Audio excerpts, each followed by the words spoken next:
شكرا يا ربي شكرا، هديت قلبي شكرا، نورت دربي شكرا. شكرا يا رب،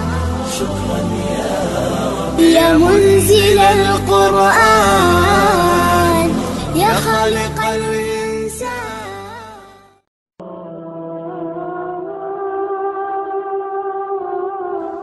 شیطان قسم خورده ماست. چیزی که شیطان رو ناراحت میکنه توبه جوان هست. در سن جوانی توبه جوان بزرگترین توهین و سیلی و خنجر تو پیشانی ابلیس هست. اگر جوان توبه بکنه دنیا خوش میشه، نعمتهای دنیا و برکتهای نعمتها سرازیر میشه.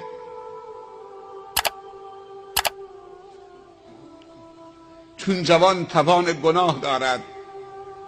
توبه پیرمرد به اندازه توبه جوانی که توان و قدرت گناه دارد و زمینه گناه دارد، زمین تا آسمان در قیمتشون تفاوت هست.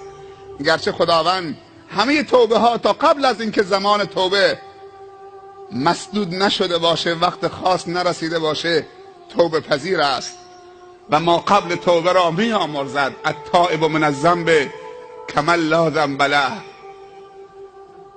چرا همش صحبت توبه میکنیم؟ در نماز جمعه گیادون صحبت از توبه کردیم. بعد از زلزله 6 ماه پیش جزیره قشم و زلزله پی در پی و متواصل این جزیره، احساس نیاز شدید به توبه می شود. مثل که نیاز حالی ما فقط توبه نصوح است که همه دست جمعی توبه بکنیم تا نظر خدا را نسبت به خودمون مثبت بکنیم. ولو ان اهل القرى آمنوا واتقوا لفتحنا علیهم برکات من السماء والارض. اگر اهل روستایی و قریه یا جزیره‌ای یا قومی یا ملتی دو صفت داشته باشند، ایمان به خدا، ایمان صادق داشته باشند و تقوای خدا و ترس خدا تو همه زمینه‌های زندگیشون جریان داشته باشه. ما میگیم تقوا فقط در مسجد از خدا بترس. در مسجد آدم خوبی میشیم، روز جمعه در نماز عید آدم خوبی میشیم، در نماز 5 وقت آدم خوبی میشیم. از پله مسجد که بیرون آمدیم تمام شد دیگه، رفت. تو تجارت خانه که رفتیم به گفته یکی از دوستان میگه اگه تو بازار امروز دروغ نگی نمیتونید جنست به فروش ببرید. مال حلال میگه جمع نمیشه، باید قسم بخورید، خدا وکیلی بگید، خدا را از بایی بیارید پایین تا بتونید 1 متر پارچه بفروشید، تا بتونید کلاه سر مردم بذارید و پول رو جمع بکنید.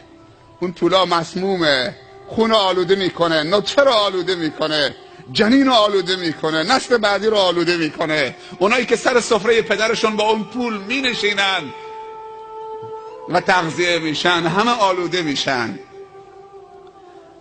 کاری نکنید که در توبه رو مسدود کنید. توبه زیبندی یک جوان مسلمانه، توبه زینت یک جوان مسلمانه. جوان مسلمان لوتی نیست. جوان مسلمان اصلا شایستش نیست که سیگار بکشه، تا چه برسه که بگیم جوان مسلمان معتاد شده. وای چقدر ما بی تفاوت شدیم، معتادی دیگه مد شده. اگه کسی تریاک نکشه، تو خیلی مناطق میگن تریاک دیگه مال دختراست. اگه کسی گفت تریاک میکشه، تریاک مال دختراست. صحبت از هروئین و حشیش و بنگه، صحبت از تزریق تفننی، تزریق حرفه‌ای. چی بود؟ جواب نمیخوام. زلزله بود. این صداها تقریبا عادی شده برامون.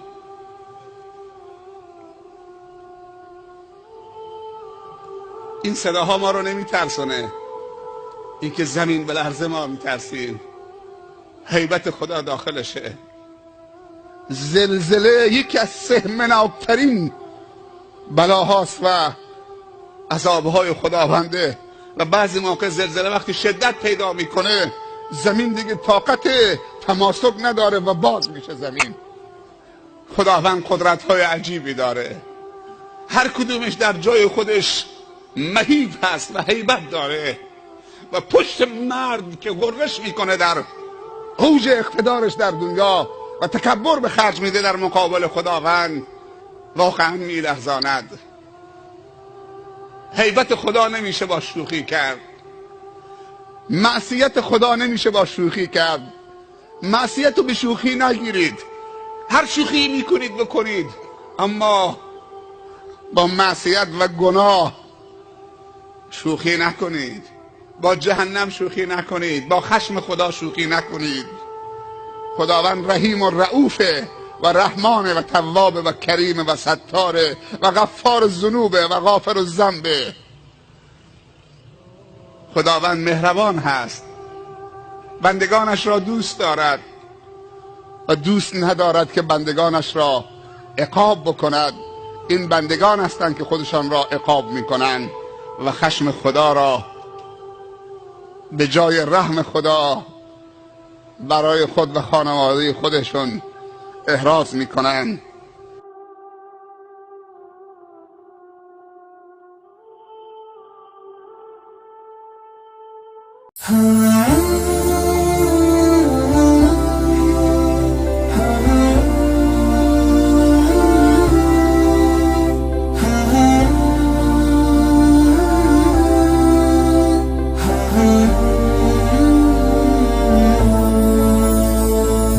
يا نور الهلال أقبل